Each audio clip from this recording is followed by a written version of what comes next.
Matagumpay na nasamsam ng mga tauhan ng Bohol PNP ang tinatayang 6.8 milyong pisong halaga ng hinihinalang shabu sa ikinasang bypass operation na nagresulta rin sa pagkakaaresto ng isang high-value individual.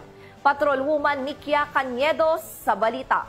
Aabot sa 6.8 milyon na halaga ng pinaghihinalaang shabu ang nasabat ng kapulisan mula sa isang lalaki na target sa buy-bust operation na isinagawa sa Puro 4 Barangay Sentro, Tubigon, Bohol nitong ika-11 ng Oktubre taong kasalukuyan. Kinilala ni Police Captain Carl Jobel Lofranco, Chief of Police ng Tubigon Municipal Police Station, Bohol Police Provincial Office, ang suspect na si alias Antoy, 41 anyos, high-value individual, residente ng Sitio Ingod, Barangay Sentro, Tubigon, Bohol. Dakong alas 11:36 ng umaga nang isinagawa ang buy-bust operation ng mga operatiba na naging dahilan sa pagka-aresto sa suspect. Nakuha mula sa suspect ang 2 medium size at 2 large pack ng hinihinalang shabu na nasa 1,000 na gramo at may standard drug price na 6,800,000 pesos. Bukod sa droga, nakuha din mula sa operasyon ang isang backpack, brown paper bag, 2 plastic bag at buy-bust money. Mahaharap ang suspect sa kasong paglabag sa Section 5 Act 11, Article 2 ng RA 9165 o Comprehensive Dangerous Drugs Act of 2002. Ako po si Police Colonel Patricio C. Degay Jr., ang Provincial Director ng Bohol Police Provincial Office.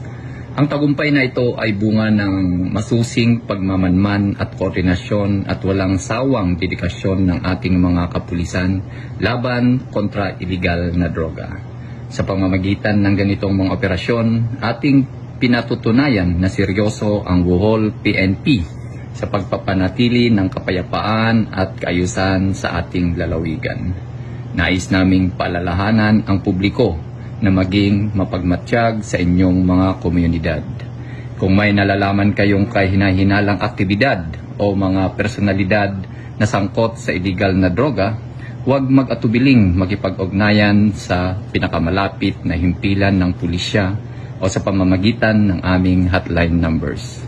Ang inyong pakikipagtulungan ay napakahalaga upang tuluyan masugpo ang banta ng illegal na droga sa ating mga kabataan at komunidad. Patuloy nating ipagmalaki ang ating kooperasyon sa PNP. Sama-sama nating itaguyod ang bagong Pilipinas na payapa, ligtas at malaya sa droga. Ang naturang operasyon ay isang patunay na walang humpay na pagsusumikap ng kapulisan sa paghuli ng mga drug personalities bilang bahagi ng mas malawak na kampanya laban sa iligal na droga. Mula dito sa Bohol Police Provincial Office, ako yung Police News Network Correspondent, Patrolwoman Nikia Caniedo, alagad ng batas, tagataguyod ng balitang pulis.